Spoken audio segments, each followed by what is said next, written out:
Hello प्यारे बच्चों, आज क्लास 10th का प्रश्नावली 7C अर्थात निर्देशांक ज्यामिति 7वें चैप्टर का क्वेश्चन नंबर 7 से शुरू करेंगे। पिछले वीडियो में क्वेश्चन नंबर 6 तक हुआ था। 7वां क्वेश्चन आपका है, उस आकृति का क्षेत्रफल ज्ञात कीजिए जो रेखाओं x = 0, y = 0 और x/2 + y/3 = 1 से घिरी है। अर्थात इन यहां से तीन बिंदुओं के निर्देशांक ज्ञात करेंगे और उन तीन बिंदुओं से क्या बनेगा, एक त्रिभुज बनेगा और त्रिभुज का क्षेत्रफल ज्ञात किया जाएगा। देखें कैसे।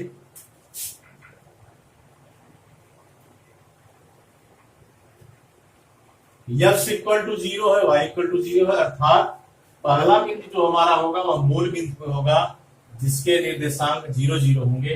अर्थात यदि कोई त्रिभुज माना त्रिभुज एबीसी है,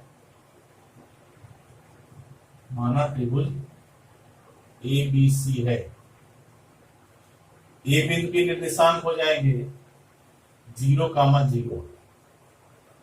बी और सी बिंदु को निकालने के लिए हमें एक बार x की वैल्यू 0 लिखनी होगी, y का मान आ जाएगा, तो x = 0 और y की जो वैल्यू आएगी वह बिंदु का होगा। दूसरी बार y की वैल्यू 0 लेंगे तो हम उस x की वैल्यू निकलेगी, तो वह तीसरे बिंदु सी बिंदु का निर्देशांक होगा। अर्थात समीकरण x/2 + y/3 = 1 में x = 0 रखने पर x = 0 यानी y अक्ष पे होगी कोई बिंदु और y = 0 लेते हैं तो वह x अक्ष पे होता है। यह हो जाएगा आपका 0/2 + y/3 = 1 या y/3 = 1, जिसको हम y = 3 लिखते हैं। तो दूसरा हमारा b बिंदु का निर्देशांक हो जाएगा 0, 3। दूसरी बार हम y = 0 लेंगे, रखने पर क्या हो जाएगा, यह आ जाएगा x/2 + 0 = 1 या x = 2। अर्थात सी बिंदु का निर्देशांक हो जाएगा 2, 0। अब हम त्रिभुज का क्षेत्रफल निकालेंगे। त्रिभुज का क्षेत्रफल हो जाएगा त्रिभुज ABC का क्षेत्रफल, वही formula 1/2 x1 y2 - y3 + x2 y3 - y1 + x3 y1 - y2। x1 y1 x2 y2 x3 y3 का वैल्यू रख देंगे हम। यहां से देखिए x1 = 0, y1 = 0। क्यों? क्योंकि ये बिंदु के निर्देशांक 0 0 है। x2 = आपका हो जाएगा 0, y2 = 3, x3 = 2 और y3 = 0। यह रखेंगे यहाँ पे, क्या आपका हो जाएगा 1/2 x1 0 है, y2 - y3 3 - 0 प्लस x2 की वैल्यू 0, y3 - y1 0 - 0 यह भी 0 हो जाएगा और x3 आपका है 2 और y1 - y2 अर्थात 0 - 3। यह आपका हो गया 1/2। यहाँ ये 0 से मल्टीप्लाई हो जाएगा तो यह भी 0, यह भी 0 और यहाँ 2 में ऋण 3 का गुणा हुआ अर्थात ऋण 6, जिसे हम लिख सकते हैं ऋण 3। अर्थात क्षेत्रफल या दूरी कभी माइनस में नहीं होता, तो यह लिख देंगे 3 वर्ग इकाई।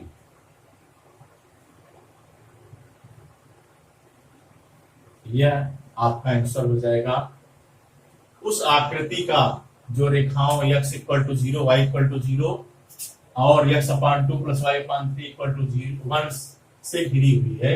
अर्थात इन तीन बिंदुओं से जो त्रिभुज बनेगा उसका क्षेत्रफल होगा 3 वर्ग। 8वां क्वेश्चन है, आप जानते हैं कि किसी त्रिभुज की एक माध्यिका उसे बराबर क्षेत्रफलों वाले दो त्रिभुजों में विभाजित करती है।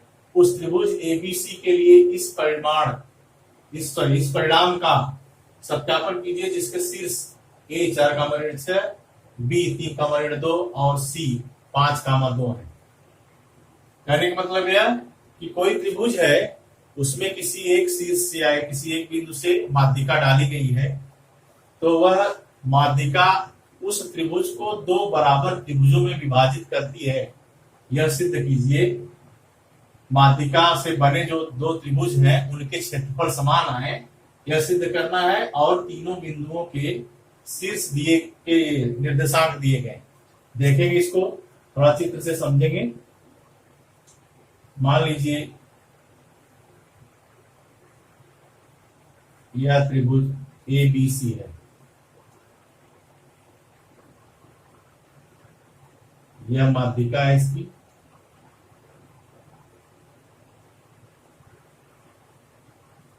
AD कोई माध्यिका है। ए बिंदु का निर्देशांक 4,6, बी बिंदु का 3,2 और सी बिंदु का 5,2। माध्यिका का मतलब सम्मुख भुजा को दो बराबर भागों में बांट देती है। दो बराबर भाग में हो गए तो क्षेत्रफल समान हो ही जाएगा। अब इस डी बिंदु के हम निर्देशांक अगर x, y ले लें तो पहले इस x, y की वैल्यू निकालनी होगी।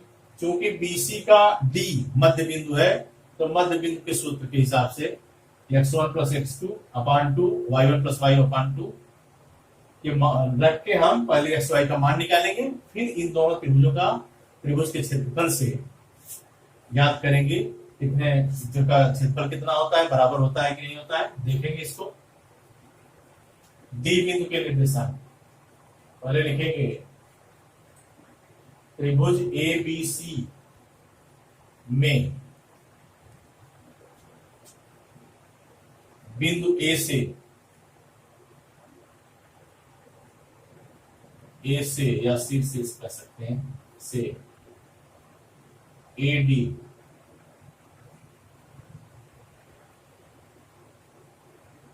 माध्यिका खींची गई है। अब लिखेंगे ए बिंदु के निर्देशांक क्या है, 4,6, बी बिंदु के 3,2 और सी बिंदु के 5,2।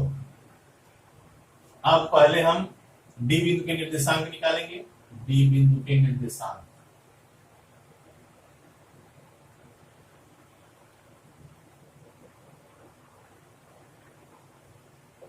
क्योंकि डी बिंदु किसका मध्य बिंदु है, BC का, तो x इक्वल टू क्या हो जाएगा, 3 + 5 x1 + x2 अपान 2 जो फार्मूला है, कई क्वेश्चन में हो गया है तो हम रिपीट नहीं कर रहे हैं।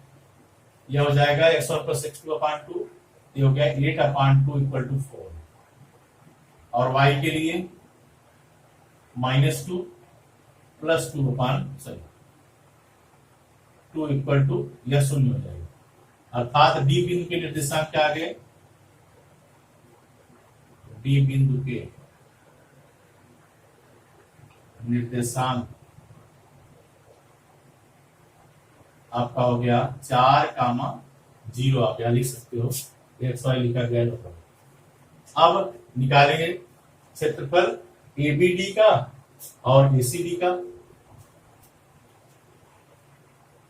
ABD अगर लेंगे तो x1 y1, x2 y2, x3 y3 क्या हो जाएगा, x1 इक्वल टू हो जाएगा आपका 4 और y1 इक्वल टू हो जाएगा -6, x2 इक्वल टू हो जाएगा 3 और y2 इक्वल टू हो जाएगा -2, x3 इक्वल टू 4 और y3 equal to 0।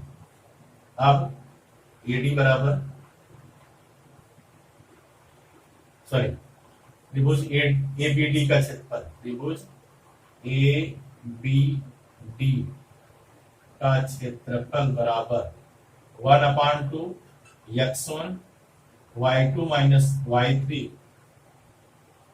Plus x2 y3 minus y1 plus x3 y1 minus y2 value रख देंगे 1/2 x1 कितना है अपना 4 y2 minus y3 minus 2 minus 0 x2 की वैल्यू है 3 y3 माइनस y1 0 प्लस 6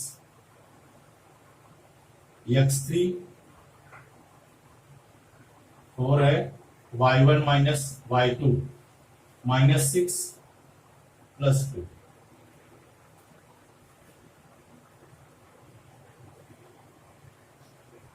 ये हो जाएगा आपका 1/2 यह -2 में 4 का होगा -8 और यहाँ 18 और यहाँ हो जाएगा -4 में 4 का -16 अर्थात 1/2 16 8 24 24 में से 18 घटाएंगे तो आ जाएगा -6 अर्थात -3 या जिसे हम लिख सकते हैं 3 वर्ग इकाई। क्यों? क्योंकि क्षेत्रफल और दूरी माइनस में नहीं होता। अब दूसरा देखेंगे कि वह भी इक्वल आ रहा है कि नहीं। कौन सा त्रिभुज? त्रिभुज ACD। इसमें x1 y1 क्या हो जाएगा? x1 इक्वल टू वही 4 y1 equal to -6 x2 equal to 5 y2 equal to 2 और x3 इक्वल टू यहाँ जो निकाले हैं डी बिंदु के निर्देशांक 4 y3 इक्वल टू 0 अर्थात त्रिभुज ACD का क्षेत्रफल बराबर 1/2 x1 y2 minus y3 x2 y3 minus y1 plus x3 y1 minus y2 value रख देंगे 1/2 x1 कितना है 4 y2 माइनस y3 2 ऋण 0 x2 5 है y3 माइनस y1 0 प्लस 6 हो जाएगा प्लस x3 4 है और y1 minus y2 minus 6 minus 2 ये आपका हो जाएगा 1/2 ये 4 में 2 का गुणा 8 यहाँ 5 में 6 का गुणा 30 और यहाँ -6 -2 है -8 हो गया 8 चौक 32 अर्थात 1/2 38 में 32 निकला तो आपका आ जाएगा 6 जो कि हो जाएगा कट जाएगा 3 वर्ग इकाई अर्थात दोनों के क्षेत्रफल समान आ गए।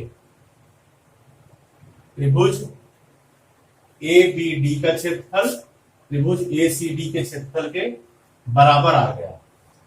आप लिख सकते हो यहां त्रिभुज ABD का क्षेत्रफल बराबर त्रिभुज ACD का क्षेत्रफल जो कि हमको प्रूव करना था। क्या करेंगे? त्रिभुज ABC बनाए, एक माध्यिका डाल दिए A बिंदु से AD। चूंकि D बिंदु का हमें निर्देशांक ज्ञात होगा तभी ABD का और ACD का क्षेत्रफल निकल सकता है। तो D बिंदु के निर्देशांक के लिए क्या करेंगे? BC का मध्य। क्यों? क्योंकि किसी शीर्ष से सम्मुख भुजा पे जो माध्यिका डालते हैं तो उस भुजा को 2 बराबर भागों में विभाजित करता है। अर्थात BD क्या है? CD दोनों आपस में बराबर हैं, इक्वल हैं। तो उस हिसाब से BC का यह D मध्य बिंदु हुआ। मध्य बिंदु के हम सूत्र से डी के निर्देशांक ज्ञात कर लिए, डी बिंदु के निर्देशांक ज्ञात करने के बाद त्रिभुज एबीडी का क्षेत्रफल और त्रिभुज एसीडी का क्षेत्रफल ज्ञात किया गया, तो दोनों के समान है। इससे सिद्ध होता है कि कोई बंधिका डालेंगे किसी त्रिभुज में, वह जो त्रिभुज जो बनेगा उससे वह उन दोनों के क्षेत्रफल क्या होंगे, समान होंगे।